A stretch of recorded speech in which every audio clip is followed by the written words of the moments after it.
Christina Hawley. I am based out of Canada. I am a mom of 2 wonderful kids, and I have a wonderful husband. First and foremost, that is like my most important job. And then I have, from a career perspective, I have over 20 years HR experience, and I've worked in multiple industries. Now, what's new and why we're here today is I wrote a book. Can you imagine? You never know what's going to come up, and you got to take an opportunity, and I decided to write a book.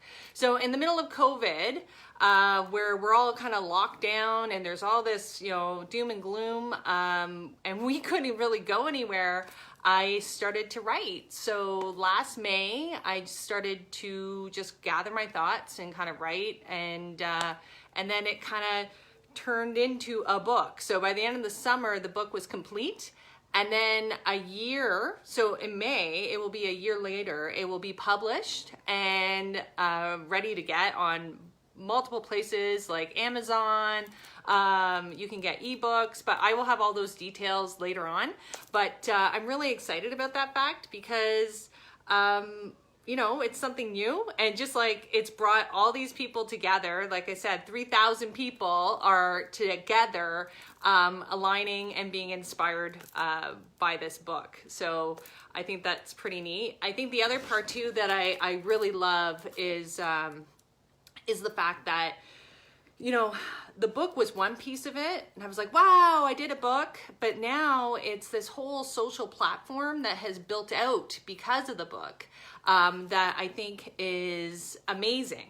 The intention of the platform, I wasn't really on social media before all of this stuff. I wasn't really interested in getting caught up in it. But now I realize if I can use the platform to support positivity and help people be their best version of themselves, then that's the intention. And I think that more people need to do it.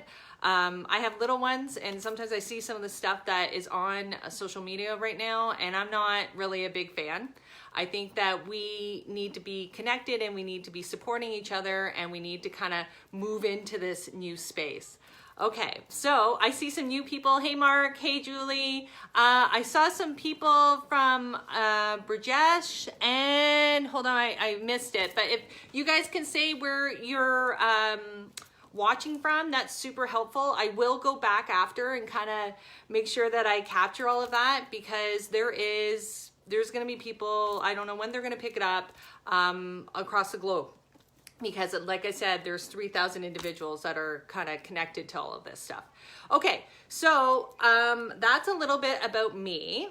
And I think that, we need to kind of really talk about what does it mean to be authentic. So authentic for me really means living in your truth, like speaking your mind, but you can do it in a respectful way. But there's a lot of people that will say that they're authentic. Oh yeah, I do this and I do that, but their actions don't follow their words. An authentic person really kind of is a keep it real kind of person. I think to take it to the next level is really about making sure you are kind of living to those values and being respectful and kind to other individuals. Okay, so, and then that goes into authentic leadership. So authentic leaders are positive leaders, they're truthful, and they promote openness. So I would ask, have you guys engaged authentic leaders? Can you show me a like or something like that? That means yes, okay? Just so I can see that you guys are still with me. Not? Okay, so, awesome. Okay, so I'm gonna ask the group while I have you guys on, can you give me, just in the comments, something that would identify an authentic leader for you? Who is an authentic leader? What traits do they have? Okay, can you identify any points? I've got 5 off the top of my head. I already gave you a couple of tips. Okay. So I would say authentic leaders are, yes, leads by example, that is for sure. They are self-aware and genuine in all that they do. They wear their hearts on their sleeve. Honesty, yes, they have integrity and honesty, and they're still very kind when they do this. The other one is they live in the moment and they create their own path. So instead of, getting caught up in stuff where, people are, well, it wasn't there for me, it's not fair, they actually create and build the life that they want. So I think that, to be mindful that that is an action, and how they show up every day is a key point. And they tend to be assertive. They tend to speak their mind, but in a good way. Sometimes we've seen people that are authentic. So I've had situations where I will see people and they'll be like, yeah, this is the way I am. And they kind of blow everything up and they're not very nice to other people. I truly believe that you need to be mindful and speak your mind, but empathetic, like Lisa said, just to make sure that you're getting what you need to get. So it's not, being authentic is not an excuse for poor behavior. Being authentic is being aligned with your overall values. So I think that that's something to be mindful of. Hey, Alyssa, I see you in there. So I'm gonna ask the group, top of mind, who are some key authentic leaders that you know of? Famous ones. I've got tons on the top of my head because I think that they're inspirational and they're amazing. So can you guys think of anybody? Okay, so I will name a couple. Nelson Mandela. Yes, Lisa, they recognize that they make a mistake. Walter Gretzky. Why? Why would you say Walter Gretzky? I would agree, but why? We have Martin Luther King, Gandhi, Dalai Lama, even Steve Jobs. If you're looking for something that's a little more current, that would be someone. He spoke his truth. He was an innovator, and he kind of moved into the next space. So the key thing that I want to ask is, what do these guys have in common? Yeah, very truthful. I think that that's a key point. So we'll go into that further. What do these leaders have in common? Okay, so the key things for me, they're truthful and they don't care what other people think. They actually are living in their truth. And then when they do that, they actually push for change and they make a difference in the world. And every single one of us has that capability to do that. It's just, you have to have the courage to be able to step into it. And that's the overall kind of intention. Integrity, yeah. You need to know that you can actually count on these people and that they're not waffling. And for me, a big part is having the confidence to be able to step in and move past what people think. I think sometimes we get really caught up in that world and it does not allow us to move into who we're supposed to be. So how do these leaders do this? I would say, and this is a big premise of the book, they own their story. And what do I mean by owning your story? And this is a really important piece. It's owning all of your story, not only the parts that are like awesome and you want everybody to see. I'm talking about all of you, right? The parts that aren't that awesome, or when you went through adversity and things didn't work out that well. That stuff is where the gems lie. But you have to have the courage to be able to go in and kind of look at that stuff. And not a lot of people do. And to be honest, I don't think our world or society is set up that way for people to do that. People are nervous to kind of look into their stories because they're scared that they're going to be judged or they won't be accepted, or there's just fear to kind of like go into that stuff. So I think it's something to make sure that you're mindful and you're kind of pushing into that type of leadership. And when you do that, you learn where you can inspire others. So I will tell you personally, this is hence the whole book coming into play. I have learned to own my story. That does not come easy. That comes with work and kind of looking at the full scope.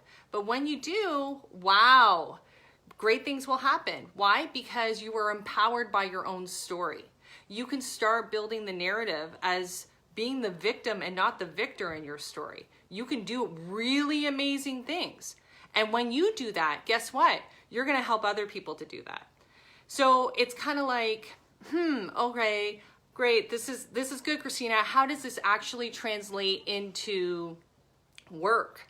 Well, if you are a better person and you're actually dealing with your stuff and you are talking about all these things that you've learned through your experiences and you go into the workforce, you're automatically going to be a better leader because you're not caught up with, and we'll talk about that when you don't own your story.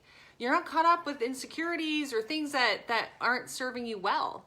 So I think it does directly translate into this other world, into your career and your leadership style. And when you do this, when you actually build this amazing confidence around who you are and what you have to share, you find superpowers.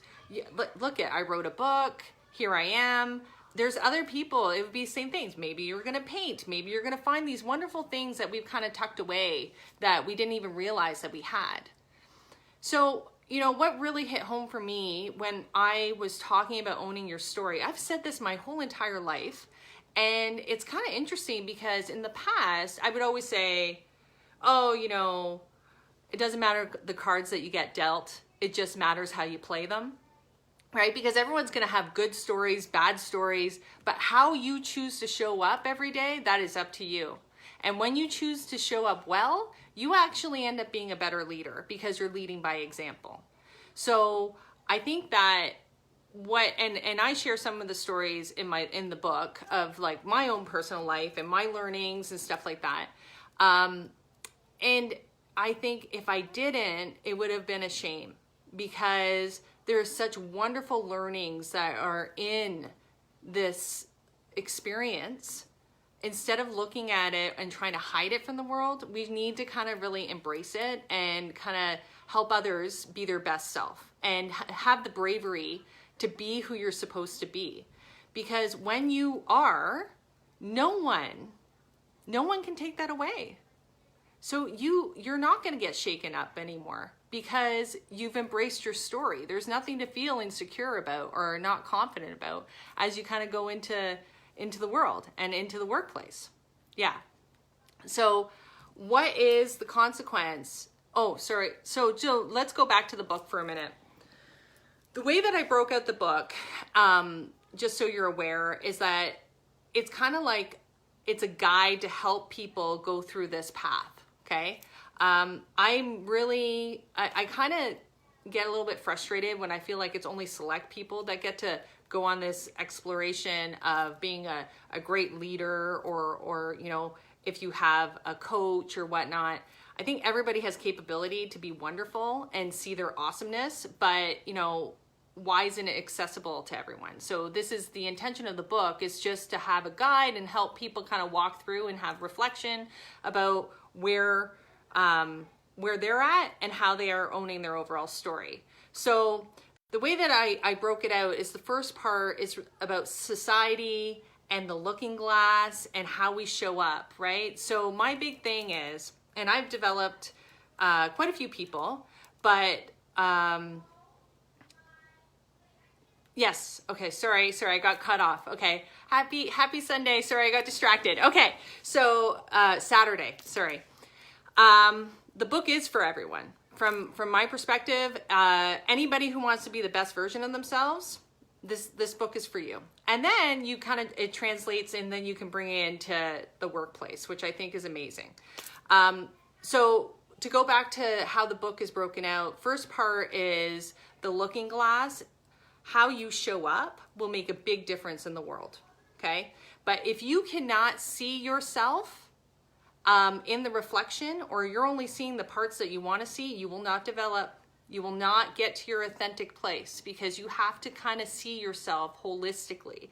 Now, a good person, like a good coach or someone who's there to support, is merely there not to tell you what to do, but just to hold up the mirror and help guide you see these awesome things that you have within, instead of trying to kind of hide them and not really address them, right? So there's that. And then also, I don't think society and our structure is set up in a way to let authenticity kind of come through as easily as we would like.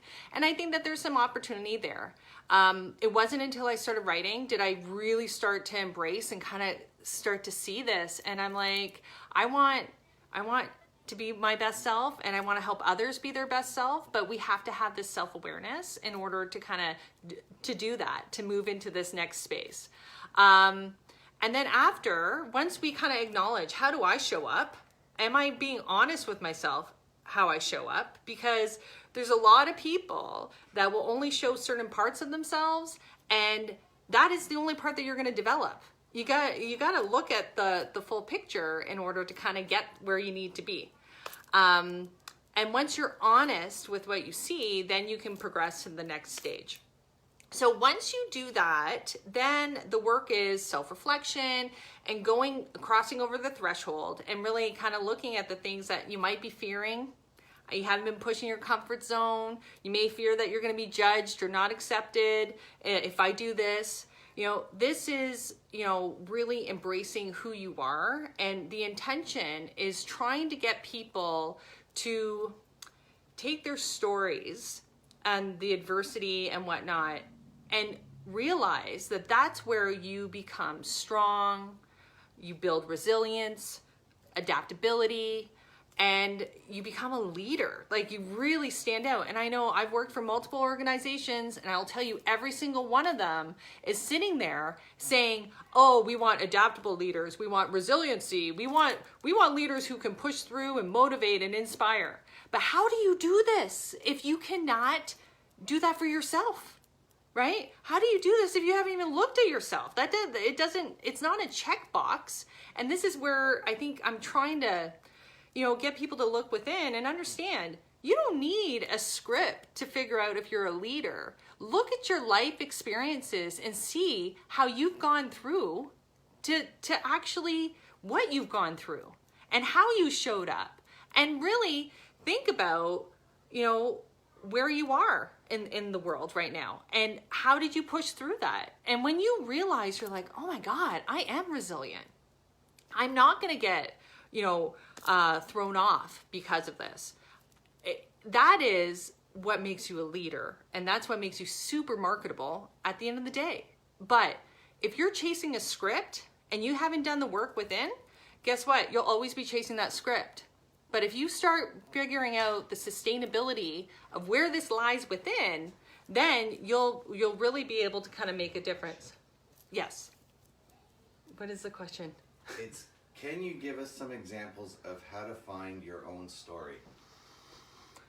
Okay, sure. So, sorry, as I'm like, this is actually kind of fun. I'm seeing everyone here and whatnot. So, yes, I go on a journey every day. So those who have been following me and understand that I put out those daily inspirations, I do that every day. I'm sharing it out because I think it'll help you, but I do that for myself every day. Every morning, I wake up and I have self-reflection and I look into things much deeper than the average Joe. And I think that any sort of leader, and okay, so time out. Let's talk about leader for a second. Sorry, I might be all over the place. But leader to me is not positional. Anybody can be a leader. It is how you show up in this world and what you choose to do that makes a big difference, okay? And leaders take the time to self-reflect and see when they haven't shown up well in the world and what they could potentially do to be better. So I think that that's something that you always kind of have to keep in mind.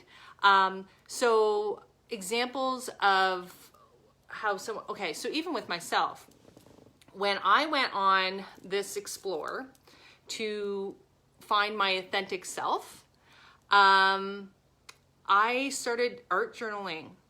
And wow, like what an experience. I really learned a lot about myself. And every piece of art that you did, you would have to meet, why did you pick pink? Why did you pick purple? Why this? And then you start kind of identifying some things. So in that summer, I painted over 30 paintings.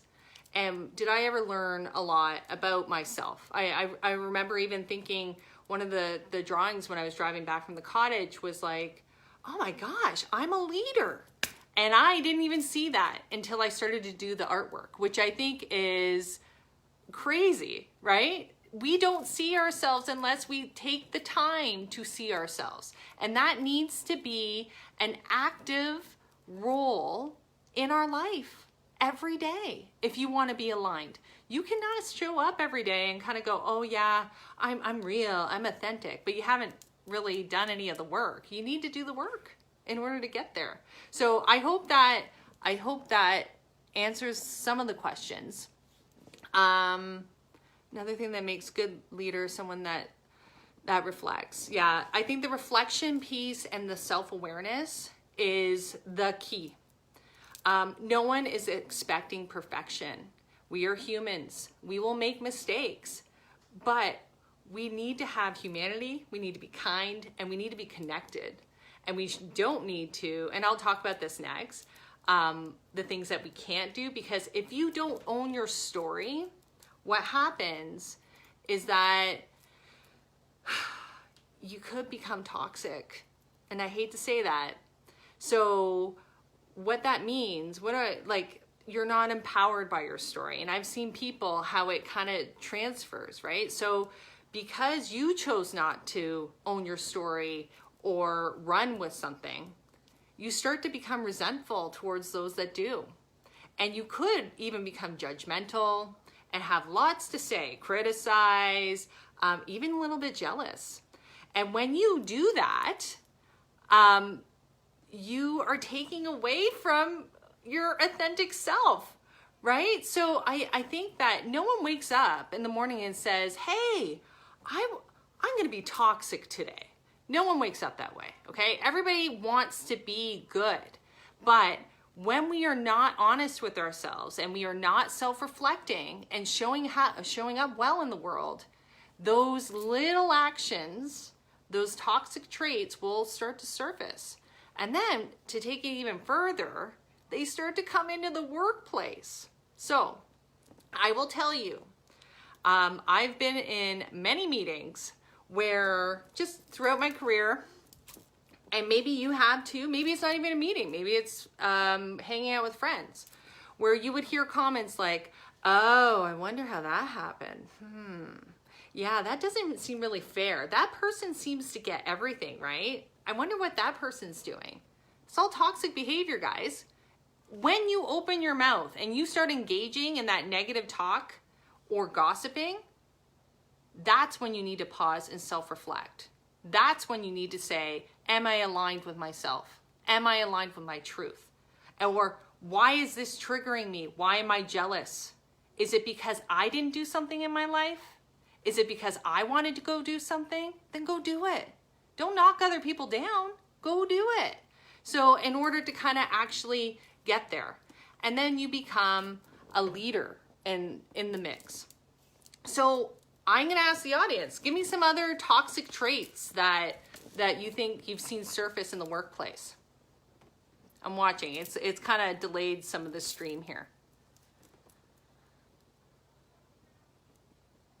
Yeah, sure, I can talk about triggers.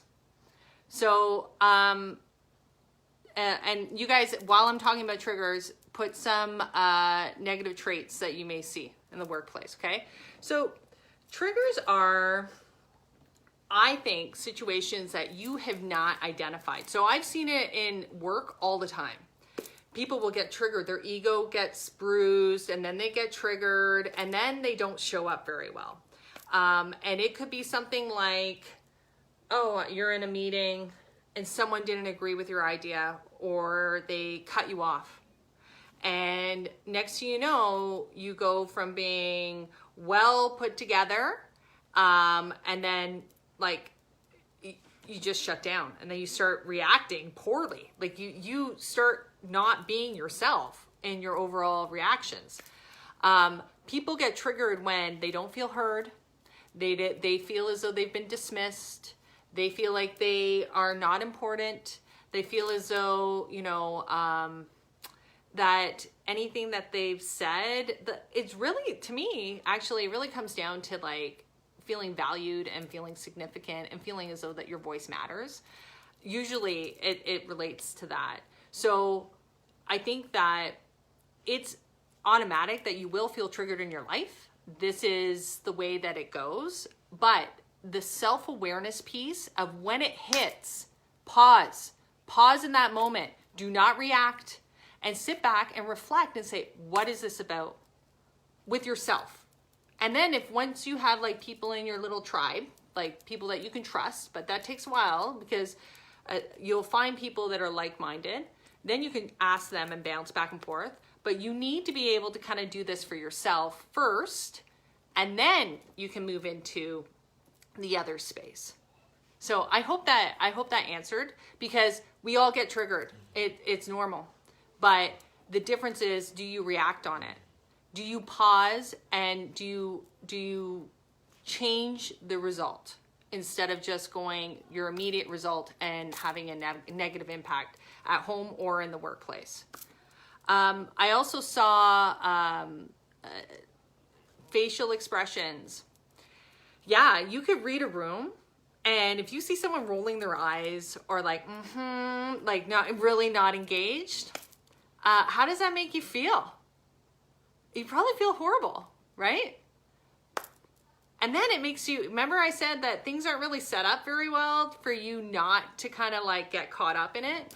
But if you're in your authentic place, you could call that person out nice and respectfully and say, hey, I saw, you rolled your eyes. Like, what were you thinking here? Is there something that I'm not aware of? You don't need to walk away and not feel empowered in that situation, because taking credit for another person's work. Yeah. But I think that a big part of being authentic is being grounded in who you are and trusting how you feel about a situation and going and using that voice and speaking about it. Because if not, then it could turn into something that kind of takes away from your awesomeness, right? It could become toxic. Like I've seen people where it snowballs, and it starts as a little thing and it's no big deal. And because you didn't deal with it, then it ended up kind of building and building and building. And then it's a big snowball until you blow up. And then it doesn't work for anybody in that situation.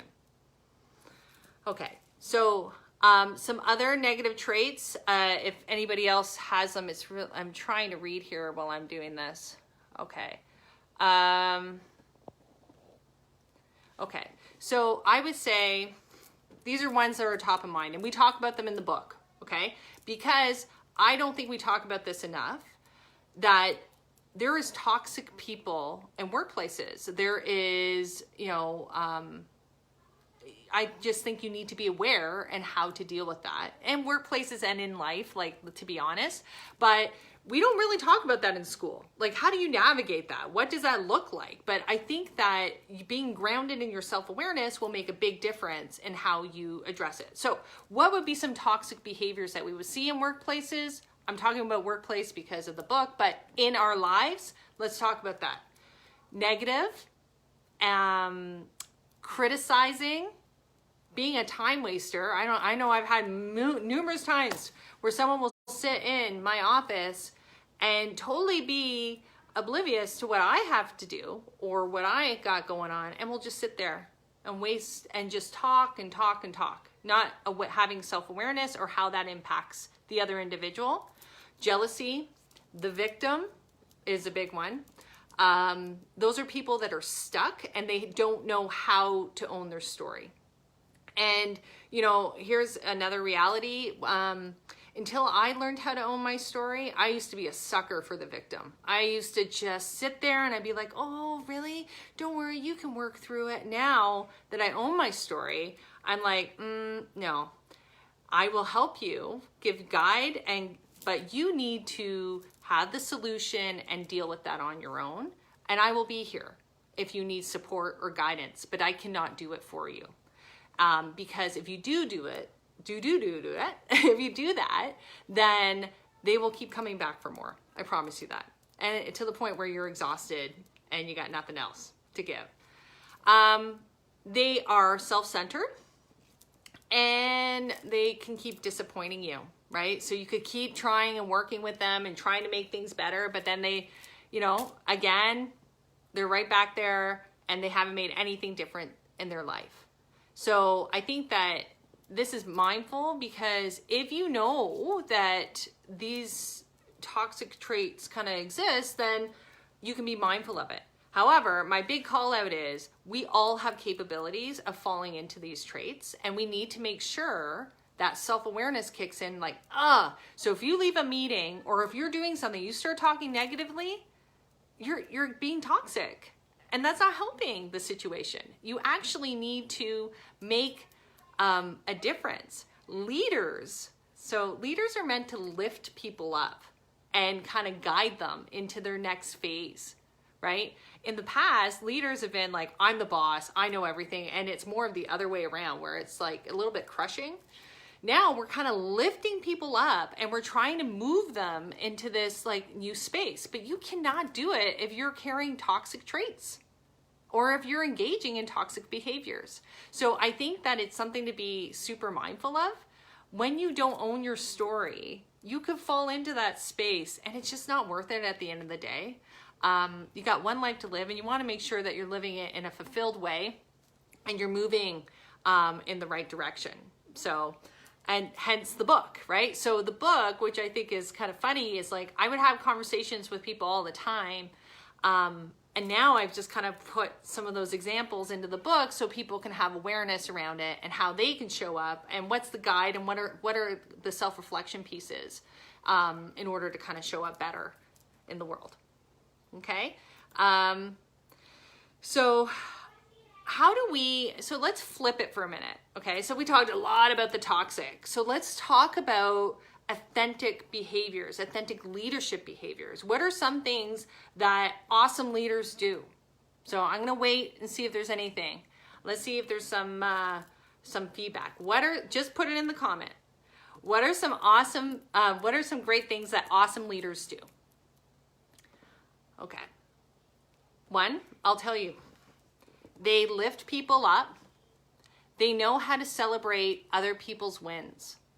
And they do it from a genuine place. I've seen a lot of times where people would listen. I would agree. I've seen a lot of times where people will pretend that they're happy, but their actions are not supporting that. And I think that we need to be leaders who show up well and really help people be the best. Empower, inspire, compliment, listen. Guys, these are awesome, okay? Break and build, okay? So being positive and your overall mindset and how you show up every day, huge as a leader, okay? I believe a leader is a buffer, okay? If you've had a bad day, you shouldn't be rolling that down to your team. You should actually know how to buffer it. So your people around you can be the translator of the message, but you really can make a difference in how that gets conveyed, right? Encouraging people, acknowledging people, I think that's huge. Everybody wants to be valued at the end of the day. We've all had, so who here, just hit likes or something if you've had a bad boss. If you've had people that have not supported you from a work perspective. Okay, so I'm not seeing anything. So we're just going to keep going. So I would say there's a lot. I know this because I've had numerous conversations over my career. But, when you are a good leader, you really realize that it's not about you. It's about your team. Acknowledge them. Make sure that they're in a great place. But go back full circle. The authentic leader can do that. because they're secure with themselves. They've owned their stories. There isn't insecurities there where they need to kind of feel as though, oh yeah, I'm amazing. Look at me. I need all the credit, because maybe they didn't get that in the past somewhere. I don't know. But like, I'm saying that you have an opportunity to show up really well. And these are the traits that really make a big difference with people, right? Everybody wants to feel as though they're helpful, or that it's collaborative like spirit, and you're kind of working together and not knocking each other down. Okay. So I would say this, you know, the book was written during COVID. The book was written during COVID, in the middle of all this chaos. And, you know, my thought process around it is that we need more people who know how to inspire and to motivate and bring the best out of people. So how do you do that? You know, it's great because there's a gazillion leadership books out there that will tell you how to do it. But I don't think they've made the connect that we need to understand that those answers are within. All those answers are within you. You just need some self-reflection and guidance as to how to look at it. Okay. So I think in the world of COVID right now, and one thing I've really seen is that people are needing connection. They need to believe in the leaders that they have in place. They need to feel inspired and motivated, and they need to see that we're human. Like we need to connect with each other and help each other get through all this craziness, and then, you know, get through it together at the end of the day. So I think that that is really, really important to kind of come into play. And like, think about this. I'm sitting here in front of you guys right now and we're having a chat. I never would have imagined something like this would happen. But I'm so grateful that, you know, we're here and we're chatting, and I'm sharing some of this information out. And the intention is to help people be better, help people feel empowered by owning their story, in order to be the best version of themselves. The book is coming out May 10th, and I'm like super excited about that. It's real. It's in the distribution channel right now. And if you guys are interested,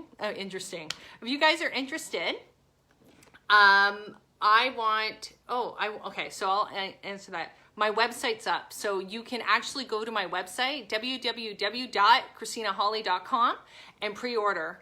And then at least I can give you guys specific details if you're interested in getting the book, and then we'll chat a little bit further. Now all the questions are coming up. I will be doing more lives. I think it's fun. It's a little bit nerve-wracking, but it helps make the connection and move into the next phase, right? Let's see, finding positives in adversity. Yeah, I think that is really important. Every situation that you have, so I talk about that in the book too, your mindset will make the difference how you show up every day. You have a choice every single day.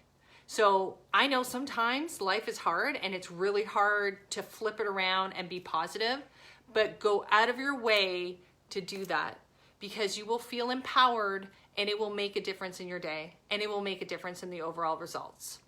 Okay, I will order it today. Yay! Okay, so go to my website. Sorry guys, www.christinaholly.com, and pre-order and put your name in my email list. Am I doing an audiobook? Not yet. There will be ebooks and there will be hard copies. The ebooks will be readily available in May. And then I think I'll do some sort of book launch. Yes, May 10th is when it's coming out. Yeah, it's so crazy. This is so exciting. I'm sitting here and I'm like, think about what's happening. It's almost surreal what's happening right now. Yes, I will sign a copy if you would like a copy. So I'm really happy with the overall support. Podcasts, that is in the future. I would love to do something like that. You will be, this was my first Facebook Live. I will be doing it on a weekly basis, just because it's even good for me. It's like the daily inspirations, for those that are connected and kind of doing that, are really to help people practical, right? So we have a lot of, hey, you should do this and you should do that. What are practical things that you can do every day to show up better in the world? Check those out, okay? Because it's a mindset and it's really about working on that every single day. Oh, that's so nice. Thanks. Yeah. Yeah, I've been a keep it real kind of person. You could ask my mom that, ever since I was pretty young. Now it's just kind of like as I've owned my story, I've learned to kind of polish it over and feel really great and help others to do the same. And hey, Mitch, thanks for the shout out. It's a little heart. Say the website again, they're asking. Okay, the website again is www.christinaholly.com. And also on that website, I have blogs that are going up that kind of give little tips and tricks around authenticity and happiness and how we show up in the world. So yeah, it's an ongoing process, but I can say this. I am only sharing stuff that I've done myself or I'm in the process. I feel like I'm learning every day with you guys, and you know, I have been so touched by people reaching out and being like, thanks, that really, you know, inspired me, or that really helped, or whatnot. And I will keep going because it is the right thing to do. We need to be supporting each other, and we just need to keep getting better. And I'm tired of people hiding who they are because they're scared that they won't be accepted or things aren't going to go well. I think that we just need to flip the script and own your story and be empowered by it, and bring all these great things like your superpowers into the world. Who doesn't want that?